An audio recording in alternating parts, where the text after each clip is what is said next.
Aloha to everyone listening now and in the future. This is Joel at Pfeiffer Productions in Three Shades of Blue Studios, recording on January 5th, 2018. This recording will serve as what will hopefully be the first experiment with the On Earth Today series, publishing in a 15-minute to 30-minute long format. The theme for today's show is getting started. I've been thinking about that a lot lately because I've been working long and hard working towards getting this studio together, getting this microphone working, getting my video camera working, getting my computer working, and so on and so on and so on. And it seems as though I've arrived at the point where I can begin to produce my own multimedia content as I intended when I started this process years ago. This morning I woke up and drove across the icy patches of asphalt to get morning coffee and decided my appointments that are approximately an hour and a half from here are going to have to wait. The snow came in, and it has been in the 20s to low teens at night here, and so it's icy. And I might pick up my camera and film that in a little bit as part of the video to go with this narration. So this episode today, I'm going to do a few experiments. I'd like to do some shots with my video camera. Like I mentioned, I might go get some icicles outdoors and show some of the snow, and I will also try and grab a couple YouTube videos from I think it's DIY Camper I was watching last evening, and True Stream Media with Aaron and Melissa and their son this time this morning over coffee, and that inspired me to think about the getting ready and getting started aspects of life, when I'm sure all of us have ideas in our minds, dreams in our hearts that we'd like to achieve, and for whatever reason sometimes long periods of time pass before we take any action, and sometimes we never take any action, and that can set you back. It can be a bit of a something that weighs on you, and it can eat at you over time, knowing that there's things you'd like to do, time is ticking, and you're not doing it. I'm sure we've all been there, so that's part of what this recording is. I've been hearing the subtle word of God in my life lately because I've been asking for direction to see if where I'm at is where I'm supposed to be, if what I'm doing is what He would want me to be doing, if I'm in the right place and in the right space with the right people in the right time. And so I think He's been revealing Himself and His intentions through the subtle messages that I find God uses, such as you're thinking about it, and then you'll hear somebody have a conversation that says something relevant to what you're thinking about, or I'll be reading something and then watching a video at the same time, which I'll do frequently, and there'll be some connection point that happens that is kind of slightly miraculous in its own way. I'd give you an example, but nothing's happened in the last few hours, and sometimes after these amazing things happen, it's almost hard to recall it. It's almost like a it's a special moment in time that's meant just for you, and you experience it and you log it in your experience book and you move on, and the details, almost like a dream. Anyway, I'm rambling, but that's okay. Part of the intention with this video is to speak for on the order of 15 to 30 minutes, however I feel, and just to see that the whole process is working, since I'm a first timer at this, really, although I've been working up to it for a while, like I said. So yeah, yesterday evening watching YouTube videos, and like I often do, I came across DIY Camper.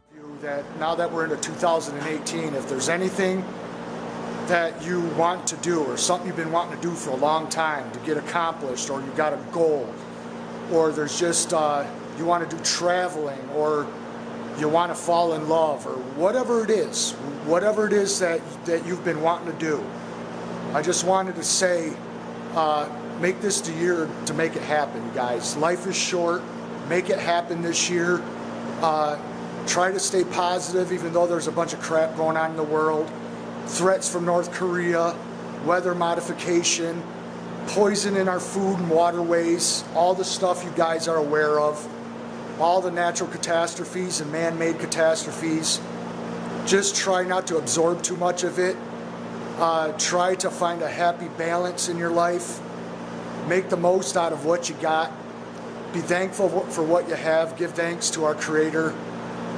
Give thanks to, pray to Jesus and thank Him for the food you have and the roof over your head, and for all your blessings.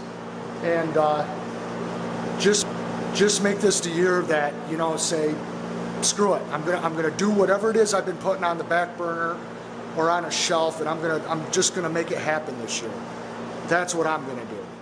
Which I don't recall having seen before, and I liked what he had to say. Watched just a few, and one of them was, about not waiting to do what you want to do, not keeping the mentality that you can just keep putting it off forever. Whatever it is your particular dream may be. We don't have any guaranteed amount of time, so it usually behooves us to get started right away if there's a possibility to do that, and if there's not, to start laying the groundwork and setting the path from where you are to where you want to go, so that eventually you can get to the point where you can actually start getting into the meat of manifesting the dreams and the goals that you have. And that was interesting because the TrueStream Media video I was watching, called The Power of Your Intentions, parentheses, the Rice Experiment, that was, it wrapped up with a few things in there that kind of ties it into more of Jesus's teachings towards the experiences that we all seek are primarily based on our ability to express and receive love for each other. Jesus emphasized two primary means for humans' relationship with each other and with God. The first one is to love God and to follow His ways. And the second is to love your neighbor as yourself. And if anyone has looked into the Rice Experiment, or will look into it, it's partly based on Dr. Emoto's work with water and its properties that you can discover if you freeze it while subjecting it to certain inputs. And the specific inputs he used were emotional and psychological, which sounds strange if you haven't seen it, because water is not thought of as a living thing all by itself, but it responds to the environment and the energetic intentions of people around it, such as if you tell it that you hate it or tell it that you love it and then freeze it, the crystal forms will be completely different, and the one told that it was hated will be chaotic and malformed and ugly, and the one told that it was loved will be symmetrical and beautiful and intricate and lovely. So there's something to be said for that, and words are intentions, and the way we use words towards each other and even internally towards ourselves may affect things in a much more profound way than most of us realize.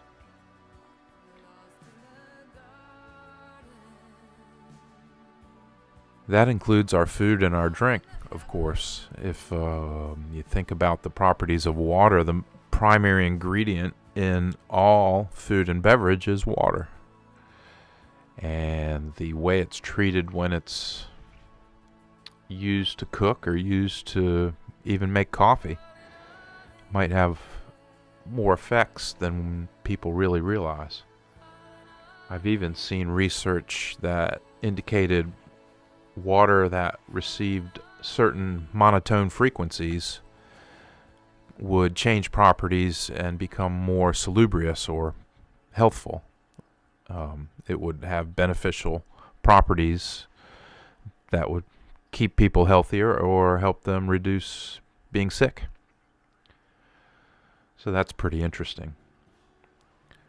And so the power of intention relates to the power of getting started, because every journey has the first step. Every time someone sets out to do something, they have to manifest through intention some action that gets results. Now, the results may not always be what they had in mind. That's a common experience for people. But you have to take action nonetheless. Sometimes the delay in taking action is well-founded and makes a great deal of sense. If you think of setting out on a journey, and let's just make it a journey through the wilderness, and you're going to try and go somewhere else. You know there's a somewhere else over there, and you need to get there. Well, I think it's pretty clear to realize that one of the first things you're going to need to know is, where are you? Where are you? How are you going to go somewhere else if you don't know where you are? So self-inventory is kind of what I'm referring to as a more of the metaphorical sense of this, but the geographical sense is if you're trying to find a path to a place on a map, you have to know where you are to start that process. And if you don't, you should probably spend some time figuring it out. Otherwise, how are you going to plan your journey? And so, having said that, if that's a known entity, where you are, and now you know where you want to go, a plan needs to be made and then initiated. And some people make the mistake of doing it the other way. They initiate the sequence of action without much of a plan. That often goes wrong. Sometimes you can get derivative stochastic benefits from it, where things just turn out great and it was kind of by happenstance or luck. But it's probably better in most cases to have a well-founded plan, knowing that things will change over time and adjustments will often need to be made on the fly to accommodate the unforeseens, the unknowns, the things that pop up out of nowhere. But you have to take a first step, and then you have to proceed from that first step in a sequence of steps to get where you want to be. So knowing where you are, knowing where you want to go, you got to set your direction. If the place you're trying to get to is in the Northeast and you're not very well orchestrated in your planning, and you decide to start out on a Southwest journey, well, odds are it's not going to get you where you want to go. And that's a metaphor for opening businesses or changing jobs or moving from one place to another literally, or changing relationships and the people that you associate with. There usually are better ways to do these things than others, and the cost that you pay for doing it the wrong way can be fairly steep. I know I've learned the hard way, but what doesn't kill you makes you stronger, as they say, and the hottest fire forges the strongest iron. So strong iron can be used to sharpen other strong iron, and the process continues. So all things work to the glory of God and serve as greater purposes for those that believe. So getting started, 2018 has just started, and it was my intention and my motivated action to get this studio up and running such that I could publish a video on the first day of the year and then start publishing regularly from there. And I think that goal looks like it's being achieved as I speak right now. Part of getting started was getting the studio set up, as I've mentioned, and now that I've done that, I realize it's quite a process to make a video and get it published. I came up with a method so that I just plan to publish teaser clips on YouTube, short clips that introduce the video, and then I'll have the full video on my own website. That way I'll avoid being censored or controlled by YouTube or having them just shut everything down, or if they do shut it all down, it's no big deal to me. I've got, my own site and my own content. And if I'm violating standards there, then it will be addressed differently than with YouTube, and hopefully have a little easier path towards, if I make a mistake or do something people have a problem with, we can work it out without somebody just having the ability to make it all go away. But we'll see. Who knows? Even on my own website, I think Nicholson 1968 had a problem with his site where they'll even be monitoring that more and more. So we'll see. I'm not trying to use copyrighted material to make money or any of that stuff at this point. I'm just putting it as background material and almost always adding my own narrative or images or, editing of the video, editing of the music, so on and so forth. So I don't really believe I'm doing anything to rip anybody off or steal their content. We'll see how it goes. That's not what I'm trying to do anyway. What I'm trying to do is have a voice, I suppose you could say. I mean, I've thought about it a long time. I've been reading like mad and studying like mad and watching documentaries for, over a decade. Well, studying and learning my whole life, but not really getting into the meat of how messed up everything is until I'd say somewhere along the lines of 2008 or 9, so pushing 10 years. And so I still, lots to say there, but there's so many topics I want to pick them out specifically and drill into them. Not in this particular video. I'm just watching the time now. I'm over 15 minutes of rambling, and that might be enough. I don't want to go on forever. I'm not trying to waste anybody's time. I'm just setting up for what will hopefully be deeper and more meaningful content that digs into specific focal points as I produce more of the On Earth Today series.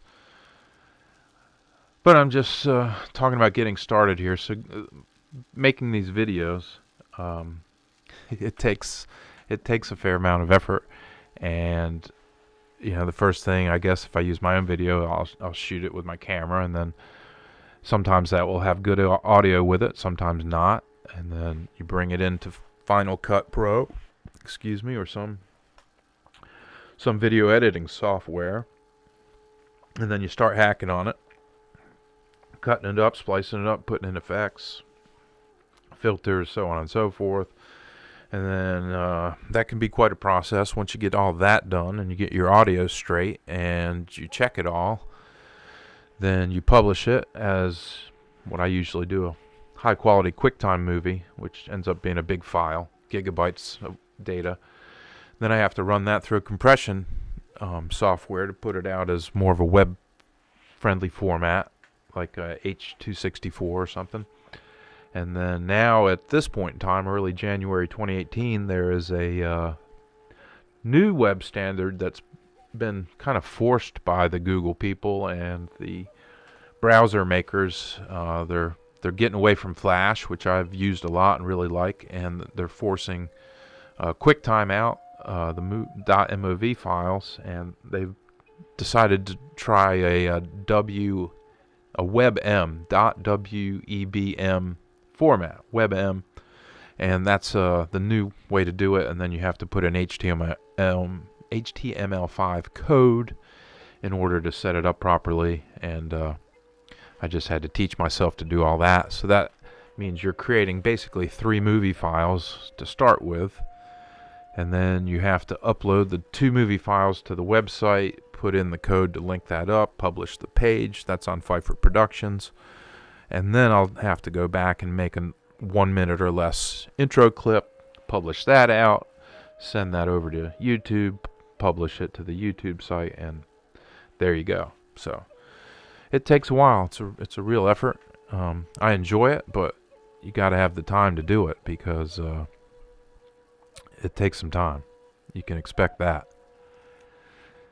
and that's okay. It's fun. It's really what I'd like to do. It's something I've been dreaming of doing, So that it's the realization of what you could say is a lifelong dream, and I have the background technically to do this type of thing. Although I'm self-taught, I've always dabbled with cameras and microphones and recordings and computers since computers came out. I'm of the generation that, we had the first personal computers and the first video games anybody ever had in their homes, So it kind of all fits together. Hopefully God will guide me and direct my ways and help me formulate a message and a presence that is useful to people and serves them and guides them back to God and reveals or shares the truth of Jesus and the gospel and helps us to focus on loving each other and trying to take care of each other and trying to give more than you get and share more of yourself with others and to be less likely or prone towards criticality and aggression and hate. That's probably one of the biggest sources of our problems on earth today.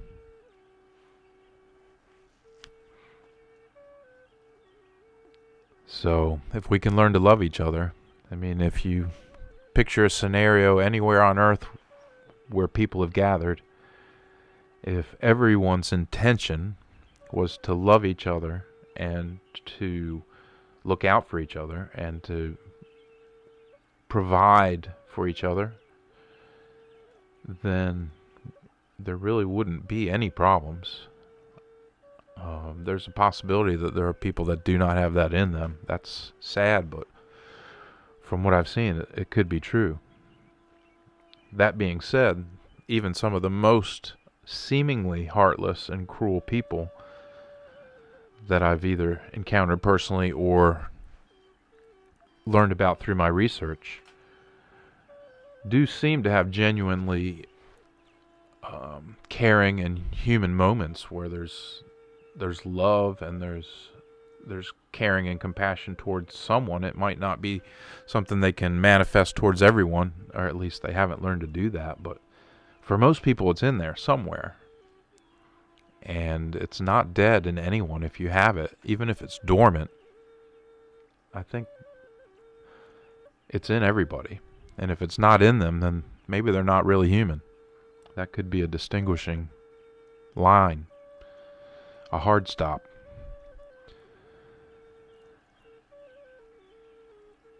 But for most people, love is what we want. Love is what we really do need, and we get so little of it.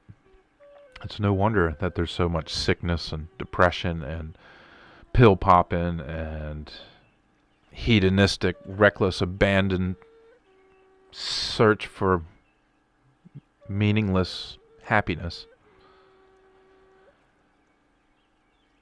And it never fulfills anybody. It never gets them where they want to be. It doesn't fill the void. But Jesus can do that. Jesus is the living, true example of what love for others is all about. And that's what he would want everybody to have most among all of us. And it could literally solve all the problems we have. How could there be wars if everybody loved each other? How could you kill anybody? How could you do anything wrong to anybody? It's not something you do if you love somebody. You look out for them. You take care of them. You worry if they're not well, if they're not fed or clothed, or don't have a place to sleep, or they don't have love. They're very important in your life. The average individual has no idea how much power he has simply by setting his own intentions. And there are lots of things that science cannot prove. And one of those things are cases that have come out where people had devastating diseases, cancer, stuff like that, and they thought themselves well. They literally thought themselves well. They refused to believe in their cancer. They refused to give it any more of their attention.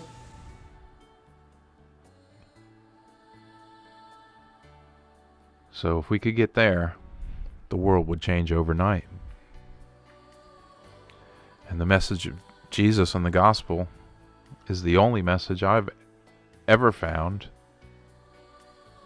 that teaches that and could really, if literally implemented by everyone, change the world. It would all be different. And including how we live, how we build houses, how we eat, how we tend for the land, the jobs people have. Can you imagine all the jobs that nobody could do anymore if we were all showing Jesus' agape love for each other? I mean, who could do anything such as the lies required in the mainstream media? Get up and lie to people every day, or manipulate them, or steal their money, or send their children off to war, or any of that stuff. I mean, you couldn't do it. You couldn't do it if you really had love for other people.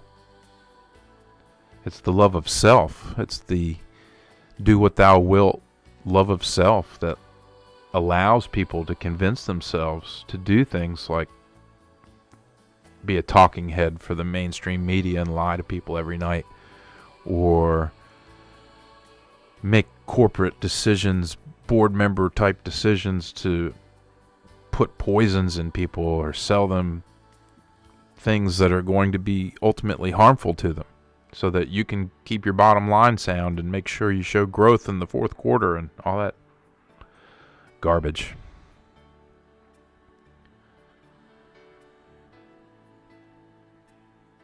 Yeah, it would change everything, but it hasn't happened yet. And so I guess that's part of why I've been motivated to start speaking out. It may never be that I reach anybody. I don't have any idea about that. But every journey has to have a first step, and every beginning starts with intention and motivation and action. So we got that much going for us. Let's keep going.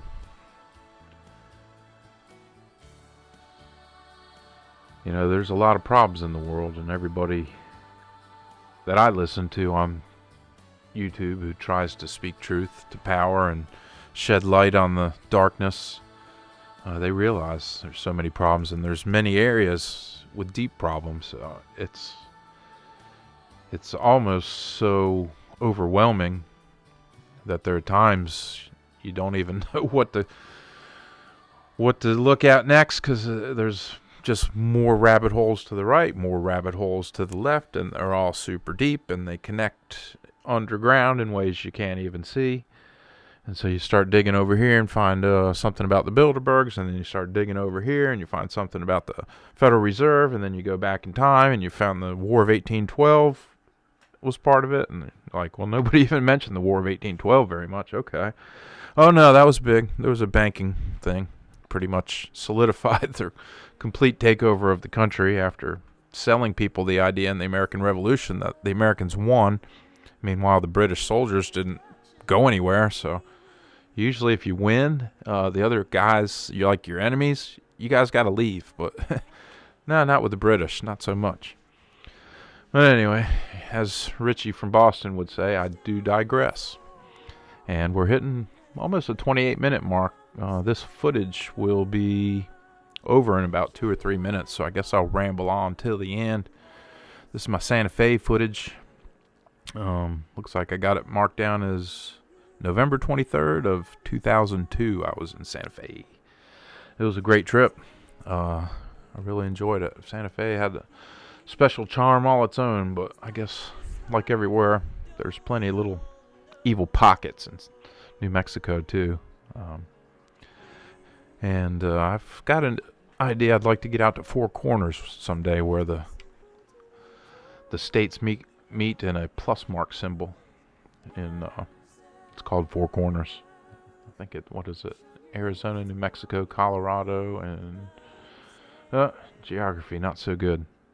One more. I'm not thinking of it right now. I'm kind of rambling, but this will be a good test, a 30-minute piece. I just want to see that I can do that, and then if I got no problems with it, I can ramp up from there. And like I say, I'll move in on the On Earth Today series. I'll try and move in on specific targets for topics rather than just random ranting ramblings, but I might do some of that too. It's my camera, it's my microphone, so you know. Anyway, it's good to be up and running. Day off work, snow, ice, and coffee's running out. We're getting towards the end of this footage I shot in Santa Fe. Getting a little sun and moon footage, you know, because they were up there. And I've always been fascinated by the moon. That's probably a topic for its own show. Like why we only see one face of it. And how does it circle around the Earth while the Earth's moving? I mean, can you run around a car if a car was... Or let's just say you had a friend running on the track beside you and you have to run circles around them while they're running. That's pretty hard to do. How does the moon do that? Well, the Earth's moving and then the sun does that. The Earth does that around the sun. How do you do that, moon? I don't believe you. That doesn't sound right to me. Well, we'll look into that further another time.